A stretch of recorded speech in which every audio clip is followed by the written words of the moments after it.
is the value that I bring to the table itself. My background actually got started in rocket systems, designing complex propulsion systems for rockets and aircraft. And I work with clients like yourselves to extract what some of the best practices are and how to develop complex and networking systems that enable to support the business. And so this is what I want to spend over the next 20 minutes with you, talking to you about where networking is going and how it's helping the digitalization of the company, the challenges it's going through, and some of the things starting to come and materialize within the networking landscape to enable you to create a network that aligns itself to the business. And that is the key word in itself, where when we think about it, is as we start to kind of go into that first slide, is the reality of aligning the network to the business itself, because the business is radically changing and affecting what's going on with the network and the expectations around the networking.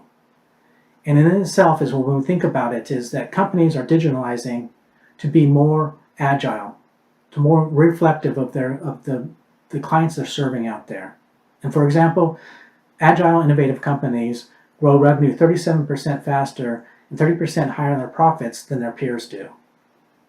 And this is an important aspect of it. So this is one of the key things I want you to think about, is this agility and aligning to your customer base out there and ultimately to the business and serving that business. So we have to think about the second element of this, is the fact is that we have a very different business landscape out there and what businesses are trying to do. And then you look on the left-hand side of the screen itself, you see this business that are serving its customers. And it's not they're doing it in an isolated vacuum, whether it be a hospital or a store or a stadium, but it's a mesh of resources that are coming in and connecting inside that store itself or inside that hospital. It could be inside the hospital or streaming into it, or partners or information advertising firms or marketing firms working with a business to serve that customer itself within there. And so using a mesh or ecosystem of partners and resources to deliver a particular product or service to their customer itself. Interesting enough, if you look on the right-hand side of the screen itself, you see customers in a very similar aspect, is they use an ecosystem of resources to make decisions on what they buy and products they procure on an everyday element.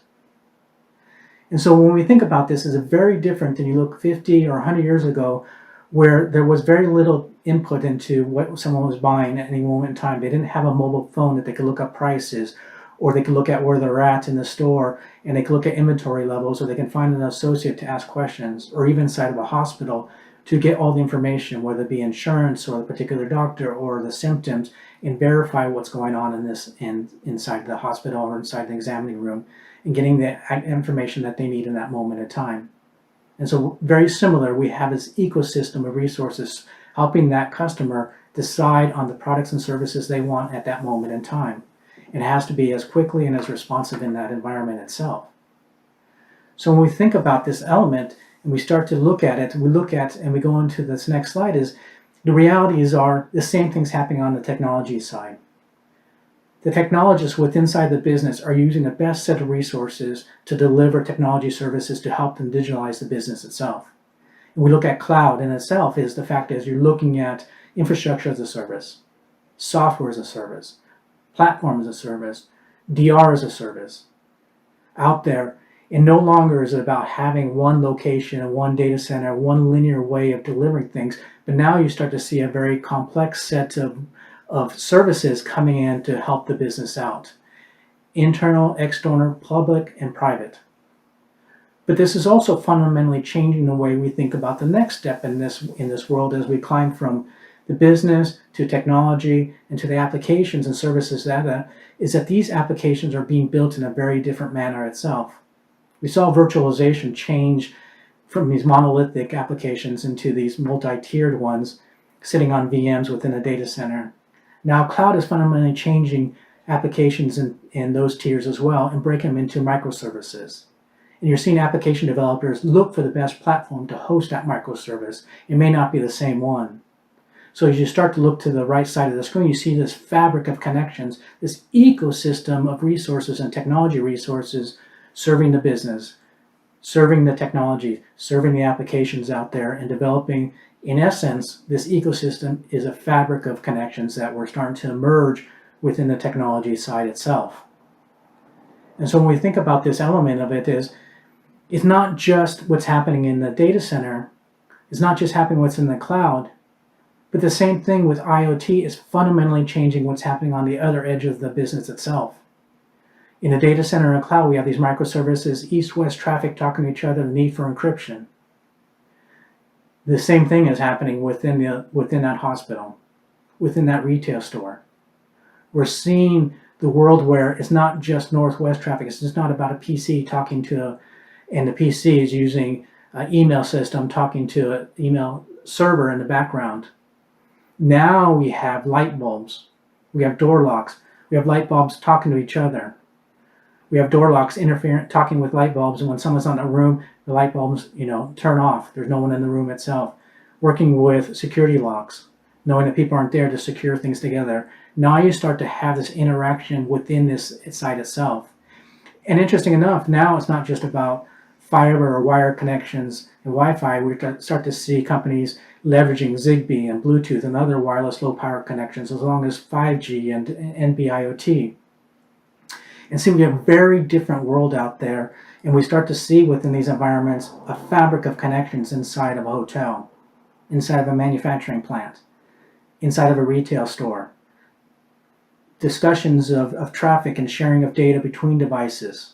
And we start to see this world actually become a magnitude or more complex in the set of connections that are occurring than we saw in the data center. You think about every VM in the data center as a port. Think about inside that store itself. I will guarantee you, for every port you have in a data center, or every VM you have in a data center, you're going to have 10 IoT devices. You think about every door lock. You think about every light bulb. You think about every mechanical, electrical device that could be hooked up and be managed remotely in a very different world. And this is why you start to see technologies like Wi-Fi 6 come out to support this environment. The amount of traffic and devices that need to be connected together, enabling that and requiring a whole set of Wi-Fi capabilities that you typically see that in what's coming along with Wi-Fi 6. And so using that as a gateway, maybe the front end of Zigbee, and talking to 65,000 devices that are meshed together, and through the gateway and backhauling through Wi-Fi to a wired connection back out of the facility to a cloud, multiple clouds, you start to see this very different set of connections that are not always static. The realities are, much like what I talked about at the beginning, become agile, and they have to be flexible in this world. Things get spun up and down, extinguished and ignited to serve the customers coming in, to serve the business when they need to move, when they need to change that environment and what's happening itself. And so we start to think, and the realities is now this fabric becomes more just than in a data center, where we talked about data center fabrics, or you hear about WAN fabrics, or hybrid cloud. In the old days, hybrid cloud was just about the data center and was about a public cloud platform or multiple types together. What we're seeing now is applications and pieces of them and data are existing even in the edge, inside of a manufacturing site or a store. And then inside that facility itself, you see a mesh of connections. And sharing data, and things need to be localized for a variety of reasons, whether it be latency or the fact there's not enough bandwidth to send everything back. And so you start to see this hybrid world, the world emerging of the business having a hybrid set of connections everywhere, a hybrid set of cloud that's public and private and edge, and you see this business-wide fabric start to emerge across this environment itself. And this is why, if you're looking at the next slide, as you see that procurement professionals and IT professionals, almost 82% of them put this at a very important or extremely important element, more than blockchain, more than edge computing, is the understanding, because if you have one spot occurring within this world, everything is interconnected together. And it fundamentally needs to happen in this emerging digital world, that one part of it, just like the butterfly effect, affects another part of it. And you start to see the fact is that applications or even data are interlinked to other areas. And all this has to be interconnected by this business-wide IB network technology fabric out there. And so the businesses are starting to realize and understand the importance of it in the technology professionals out there. However, there's a struggle, and this is the challenges of it. So there's a demand for redoing our network to create a much more agile and but at the same time it becomes much more complex, and things have to be ignited and turned on. It can't be static. It has to match the pace of the business and where the business wants to go to serve the customers, and it has to match the speed of the customer's decision making when they want to buy things, wherever they're at, whenever they want it. And so then we start to see this reality as within inside the network is the realities of professionals struggling, and networking professionals struggling with getting the automation done and how they're doing the automation, or the skills around it, and developing the skills to enable this to happen. Or the fact is, how do you start to have this environment where you have the infrastructure taking the data and making decisions and doing it, without that manual input, without the decision making, and start that reality of having all these set of complex connections come up and down at where the applications are, where the service is at. And think about the realities of this global world of business following the sun, and things need to be turned on and off. Because you have to also match the cost of the business. Everything can't be on and statically set. Things have to be spun down, just like VMs get spun down or cloud resources get spun down, because you may not need it in a particular area or a particular time of day, so you don't incur the cost of it. And so we think about this reality as what we've done in the past of CLI and things we've talked about. Nothing new in this area of CLI, of typing things in or configuring things manually, or even I would say in a script, isn't going to get us there. And this is why we saw the rise of software-defined networking and intent-based networking, to enable that to happen. But yet the skills and things aren't there either itself. But as companies are starting to invest in it, we can't just rely on that alone, because software and setting things up, it should not be just a manual element. And this is what you're starting to see in this drive of this business enabling much more to happen in this world itself. The fact is that we need to create this business-wide fabric, that IP networks have to be able to match, have to be able to connect and ignite connections to different resources, public and private, internal, even within a local area, as needed by the business itself. And you start to see this need for a very agile, flexible, and dynamic set of requirements with the network, enabling itself to flex and change to the needs of the business itself. And so this is why you start to see this driver in itself is the fact is that companies now are taking that software-defined concepts and realizing that having a control system, orchestration system, just do things isn't enough, but it has to be able to react like a closed-loop system in the aircraft. You start to feel a force in one area, you have to adjust the ailerons to adjust for it to keep the aircraft low and level. And so we start to think the realities are, this is why you start to see networking companies out there start to bring in, and the important elements of it is machine learning. Looking at data of the past to be able to predict things in the future and make predictions around it. Whether it be within the chips or within the hardware itself, looking for failures, or the realities of looking across the entire system and making adjustments to the system based on what it saw in the past, on flows and connections and errors, and readjusting the system itself. So fundamentally the realities are that networking now is not just about software defined, it's not just about orchestrations, it's not about just virtual network functions, but the inclusion of having machine learning be able to help the organization along with it. Now, one of the things that I deal with a lot of networking professionals is the fear of releasing control, of allowing systems to take over. Look about 10 years ago when we talked about security, event, incident management systems, or IDS IPS systems, kind of shutting down ports. And situations like that could be very expensive for a company, because the reality is networks connect every piece of the company together. And so it's not just about the network being down for 5 or 10 minutes or an hour or 2 hours in IT systems coming up. We need to think bigger. In the US, some airlines, there's 4 airlines over the last 4 or 5 years had network outages. The least one I heard was a few hours. It cost them in US dollars $84 million US. It wasn't the fact that because technology can come back on, we have to think of the realities of what I mentioned before, that the network is intertwined with the business.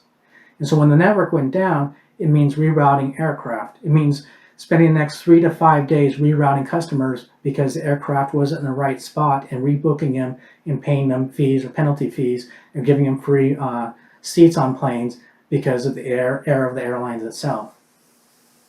And we have to think about the same thing. The criticality of is not just the fact is what is the business cost itself, is the network is intertwined with the fact is even in healthcare. Now you have baby monitors and healthcare information crossing that network. I spoke to a hospital in China about some of the things that were occurring within it, and the criticality of having a 5 nines network due to the fact is that patients, their vital signs and information were transporting across the network itself. Things were being done that ultimately puts a network on the same level of human life, and we have to think about designing the resiliency within that area itself. And so when we think about that element is what we want to do is look for areas to stop things from breaking down, for example, increase the reliability of it. So sometimes we talk about machine learning and we talk about the realities of artificial intelligence and looking and doing things for us. But one of the things that to let things go and to realize that there is a direct value, immediate value that people can attain from incorporating machine learning to networking itself is, as we start to look into the next, the realities of the next element is finding machine faults before they shut down. Or the other thing is also using it to find the faults and recover much quicker. So we think about the time to recover is typically, you hear numbers between 80 to 97% is just finding the issue, is the amount of time in there. So instead of having machines and machine learning make changes, the first step people can do in embracing machine learning is leverage the capability of looking at past data. And one area that I've seen a great value in it is solving that problem of finding the problem itself, and using machine learning to look at across different networks out there and gather that data and look for issues that come up and be able to predict them.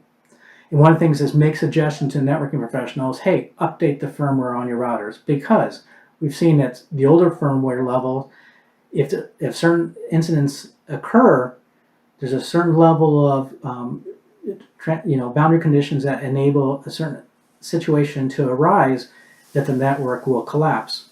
And so it might be the firmware or it might be the configuration. But the realities are, instead of having a human look at the network that's crashed and then go through and look through all the configuration files and look at things and realize maybe that's not it, and then figure out is there a bug in a particular firmware and look through the website of the vendor itself and then try to go through each of the release notes and look in there, that is an immense amount of time. You can save an incredible amount of time by leveraging a company that has the ability, this machine learning built into it, gathering information from the network and correlating and making, based on historical data and probabilistic data itself, making the best determination of what's going to be coming up and things that need to be fixed or doing things before they occur. And starting to raise the level of resiliency of the network itself.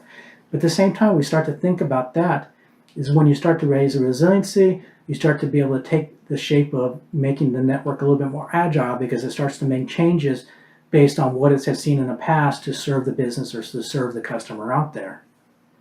And so as we start to think about that and we look at, going to the next slide, is that the fact is that, AI really is the next age of human progress, and in itself is that we see the aspect of it being part of the key enabler to the next generation network. That the realities are the network is connecting every piece of the business together. It's digitalizing all parts of it. Every mechanical, electrical device on the network is becoming an integral part of the business to be able to serve the customer in a much better way and leveraging outside resources I mentioned before. And so you have this very large, complex set of connections that require different qualities of service, security profiles, policies of service itself to enable maybe a little bit more bandwidth for a particular application at any one moment in time. Whether the link's going in and out of a hospital system, we have to decide, is imaging more important than insurance data, or is it imaging more important per se than a more important service within the hospital that's charging a customer, or the customer looking information up, or that's more important. Be able to look at the different traffic patterns and adjust at any moment in time what needs to occur, and throttle things down and bring things up, route information to different areas, do a deeper packet inspection, make block attacks closer to where they're happening. Instead of waiting to the center, be able to move it further out to the edge. And so the realities are of having machine learning look at information, then take it to the next level of artificial intelligence, and having this not just within some software, but the reality is having this capability built into the chips, built into the hardware, built into the system of the network, to be able to share this information as a whole, to be able to be more reactive, to serve the business in this digital world that's starting to emerge. And the challenges that we've seen in the past of humans not being quick enough in understanding the entire thing, where we start to bring in software, but we start to embrace that the fact is artificial intelligence, bringing in as part of the overall, the system of the network, allows it to align to the business, to be able to be much more reactive to the business needs, and ultimately to serve the customer in a much quicker manner. And so you're starting to see this reality of customers looking at and bringing in machine learning. And I would say, like as I mentioned before, one of the first areas is leverage it to do some predictive analysis, to understand where there are faults in the network before they start to happen.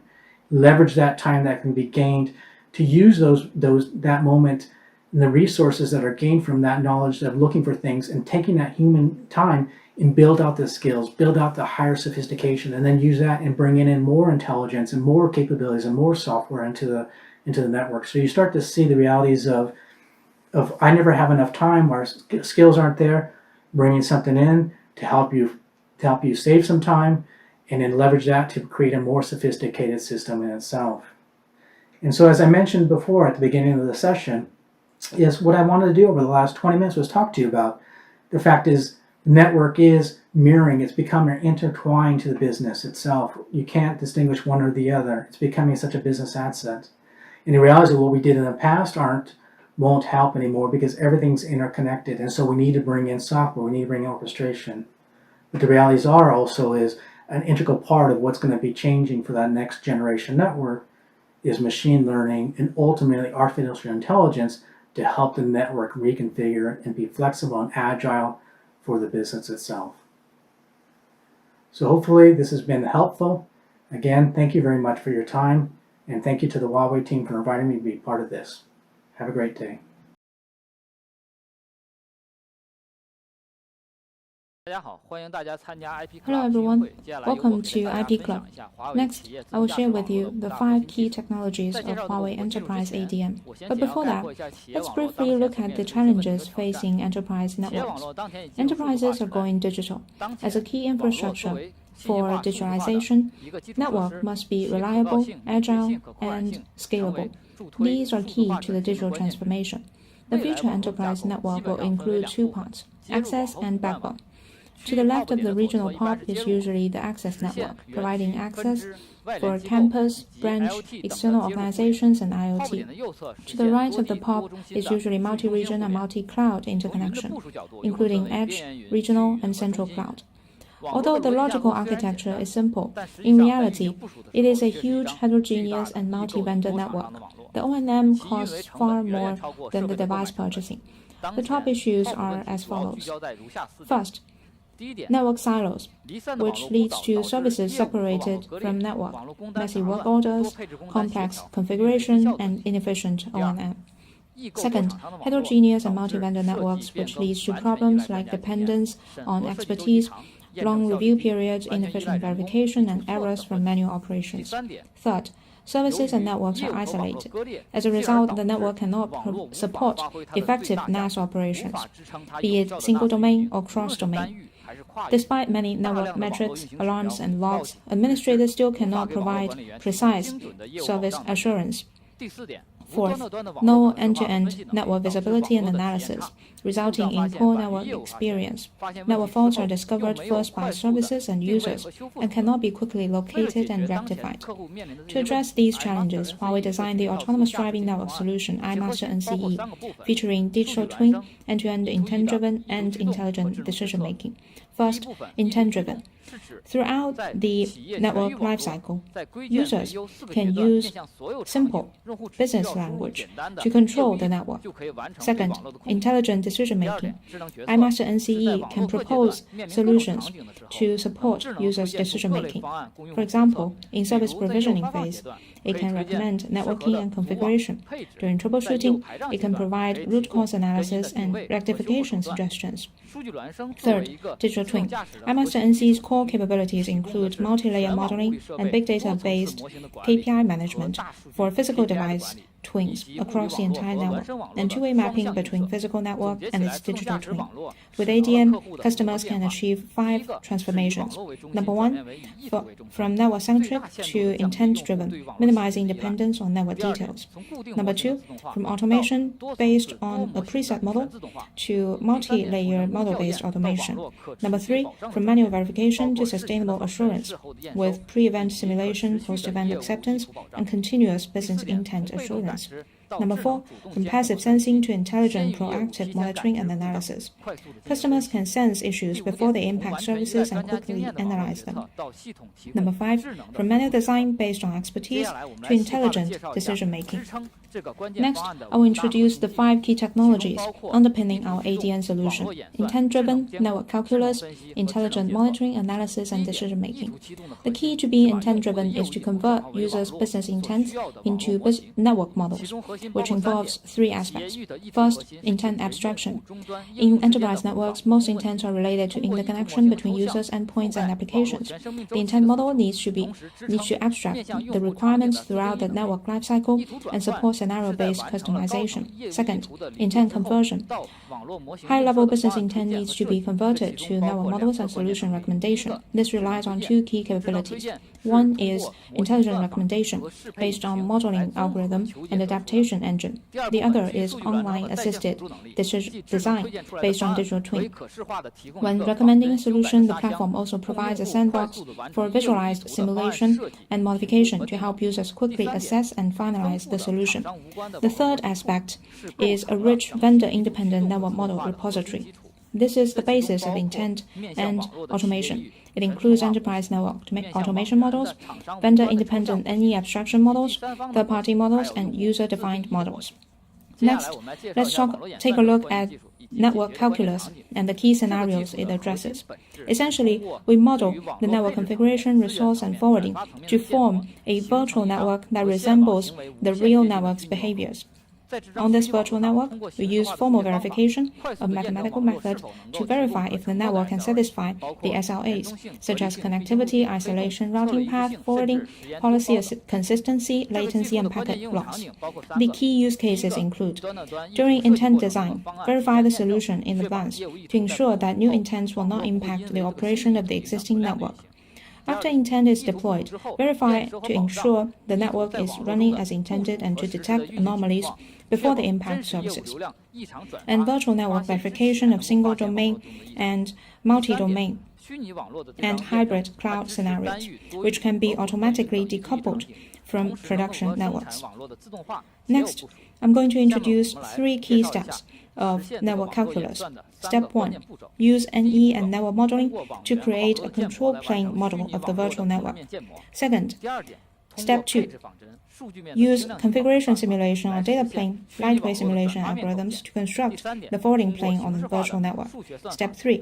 Use formal verification to assess network behaviors, such as configuration, resources, and forwarding. After network calculus, we come to the third key technology, intelligent monitoring.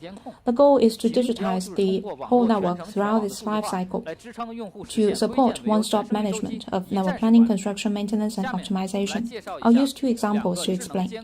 When a business department reports application access failure, what's going to happen on iMaster NCE? First, from dynamic topology, we can query and display all application-related metrics. Second, with path navigation, we can view the end-to-end forwarding path over the physical devices and flow detection results. Third, through one-stop visualization, we can check whether the table entries of devices on the routing path are normal, as well as all alarms, logs, and configuration records. Fourth, with runbook recommended by iMaster NCE, we can quickly rectify faults and recover services. The second example is related to network health assessment. We use a 5-layer model to evaluate network health. First, with data about boards, fans, supply of power and CPUs, we can determine whether physical devices are running normally. Second, with data about ports and traffic, we can determine whether the connections between devices are normal. Third, with data about MLAG, routing protocol, and peers, we know if Untitled protocol is normal. Fourth, with data about running status of BD, VNI, and VRF, we can determine whether the overlay control plane is normal.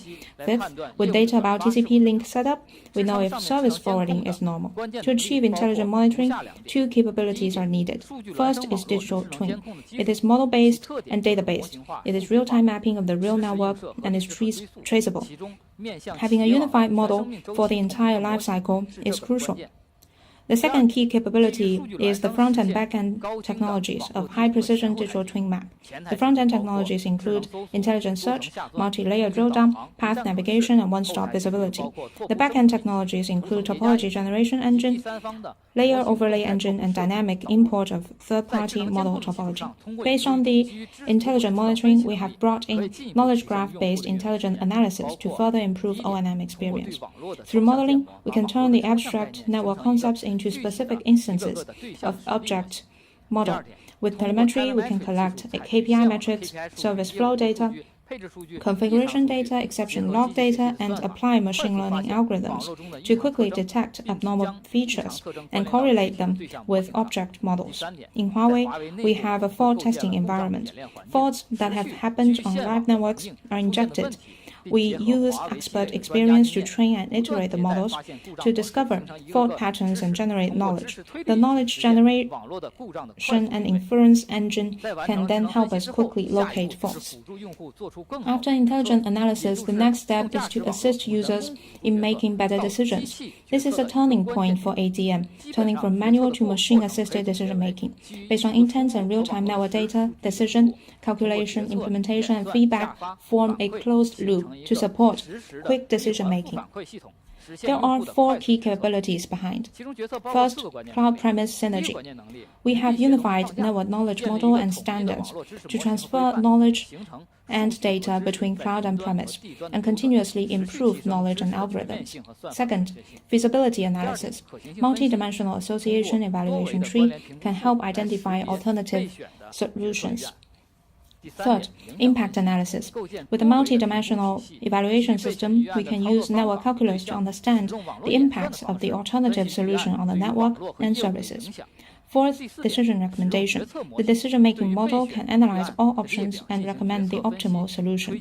These are the 5 key technologies for realizing autonomous driving networks.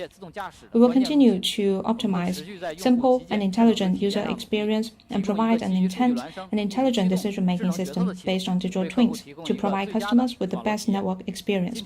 That's all from me. Thank you for your interest in Huawei